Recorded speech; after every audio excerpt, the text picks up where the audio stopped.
Cuando estaba a punto de morir, mi vida no pasó ante mis ojos. Lo único en lo que podía pensar era en lo que mi padre me dijo una vez desde un sofá beige en un estudio sin luz. Por encima de todo, los humanos somos supervivientes.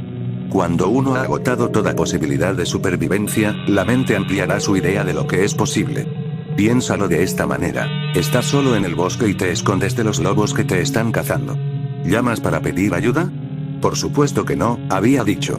Entonces los lobos sabrían dónde estoy. Exactamente. Pero si los lobos te encontraran de todos modos y supieras que no había esperanza de escapar, entonces también podrías gritar, ¿verdad? Tú podrías también. La única diferencia, entonces, fue tu desesperación. De la misma manera, tu mente subconsciente es lo suficientemente prudente como para no gritar en la oscuridad por miedo a lo que pueda oír. Sin embargo, cuando se pierde toda esperanza, la mente comienza a gritar al azar. Grita a través del tiempo, a través de las dimensiones y, a veces, algo estará escuchando. ¿Qué clase de algo? Yo había preguntado. Solo hay una forma de averiguarlo y no la recomendaría. Yo tampoco lo recomendaría. Recibir una bala en el estómago no es todo eso. La cabeza hubiera sido mejor. Bonito y limpio. ¿Brazo o pierna? No hay problema, todavía puedo llegar al hospital. El estómago, sin embargo, ese sangrado es lento y hay demasiado tiempo para gritar ante el vacío entre las estrellas. No importa cómo sucedió. Tomé algunas malas decisiones y el hombre que me disparó tomó una peor. De eso no se trata esta historia. Esta historia trata sobre un estacionamiento de asfalto, mi hija Lizzie de 12 años y la mejor pizza que he probado en mi vida. Empecemos por el estacionamiento donde morí. ¿Alguna vez saltaste directamente de un jacuzzi a una piscina fría? Fue un poco así, solo que no lo sentí en mi piel. Lo sentí muy dentro, irradiando desde donde la bala se encontraba entre mis costillas. Parecía moverse alrededor de 1 pulgada por minuto, y podía escucharlo todo el tiempo, algo así como el lento desgarro de la tela que se hacía más y más fuerte, hasta que estuve bastante seguro de que cada célula de mi cuerpo gritaba para separarse. Como la peor estática que jamás hayas oído. Y cuanto más fuerte se hacía, más lento se volvía, hasta que cada pop era una supernova y cada meseta intermedia era la muerte misma. Y supe, en el fondo lo sabía, como sabía que el fuego quema y la gravedad me arrastra hacia abajo, que pronto uno de esos pops será el último que escucharé. Y eso por el resto del tiempo, estaré pendiente de la anticipación. Pero eso nunca sucedió, porque algo me habló antes de irme. ¿Quieres quedarte? Si esa era la voz de Dios, entonces Dios es un anciano solitario en un restaurante sin ningún otro lugar donde estar. No sabía qué responder, pero quería quedarme. Lizzie necesitaba un padre y yo necesitaba otra oportunidad para compensar la cagada de la primera vez. Lo deseaba con tanta fuerza que creo que la voz también debió sentirlo. No podrás volver a irte. Nunca más la dejaré, ni ahora, ni dentro de 100 años, cuando tu hija esté muerta, ni dentro de 10.000, cuando el último hombre haya matado a su hermano, y tú tendrás que ver al superviviente envejecer y convertirse en polvo. O puedes bajarte ahora y eso será todo. No sé cuánto tiempo estuve allí sentado pensando, pero sí sabía que hacía mucho tiempo que no escuchaba un pop.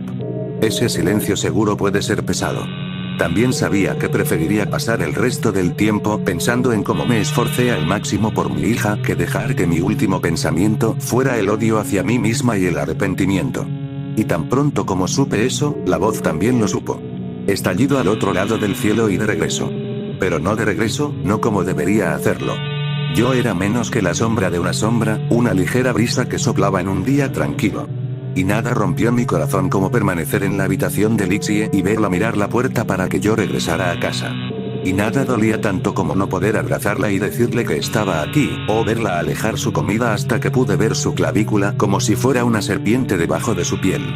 Pero el dolor se parece mucho a la desesperación, porque a veces no sabes lo que es posible hasta que realmente te prende fuego la sangre y te hace gritar.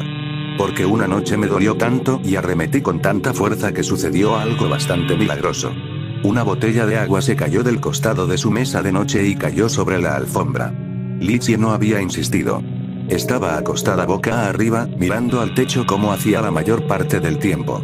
Era yo y con algo de concentración y práctica podría volver a hacerlo.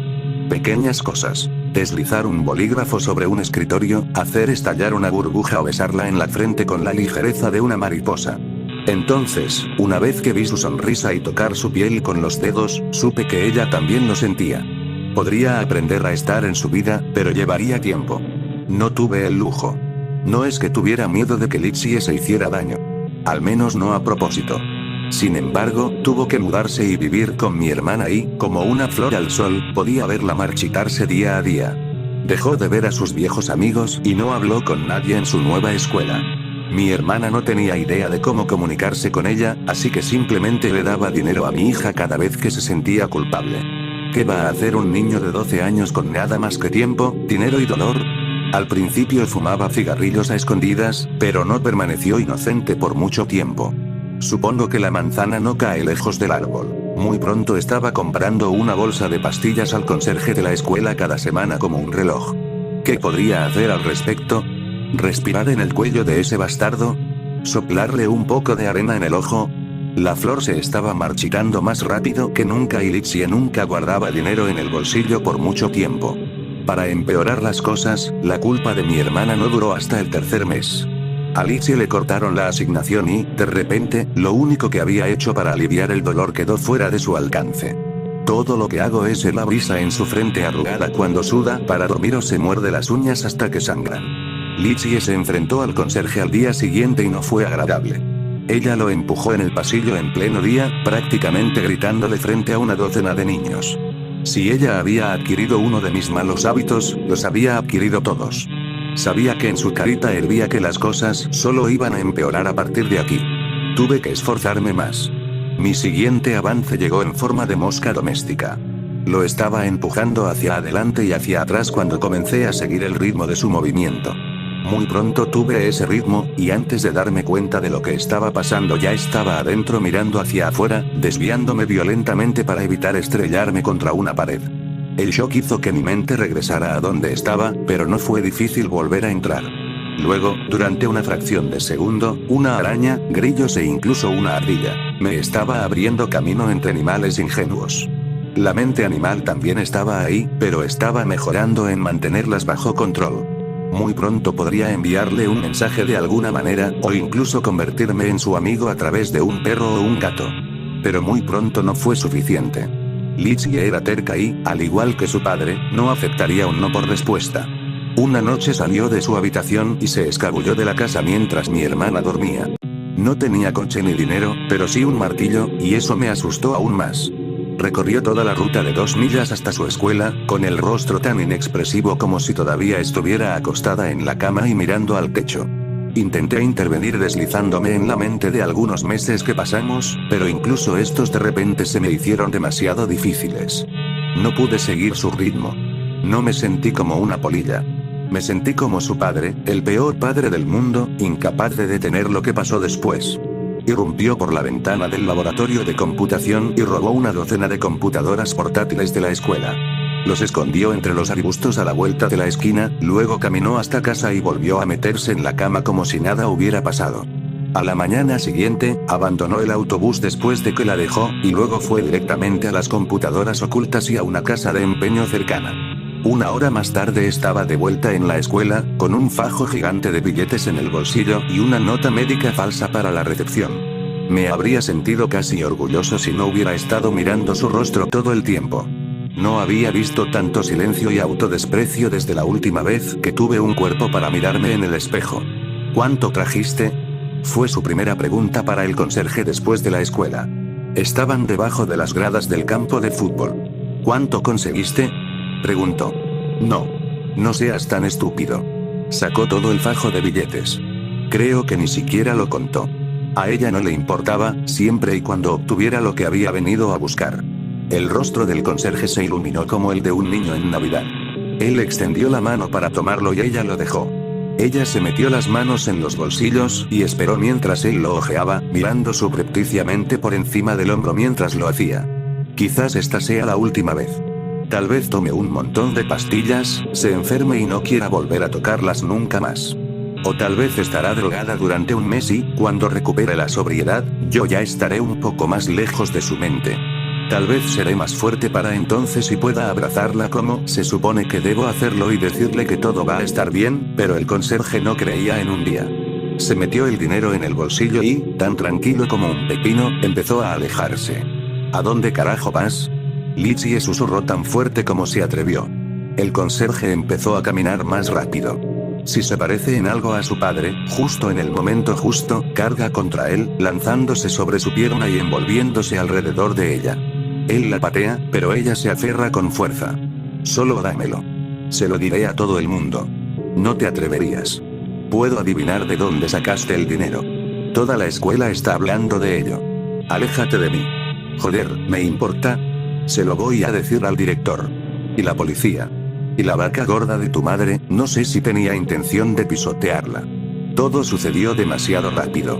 Ella ya estaba envuelta alrededor de su pierna, y el temblor no la hacía excitarse, y ¡bam!, justo en la cara. Pero ella aguantó, y eso pareció enojarlo aún más. Ella no lloró, ni siquiera gimió.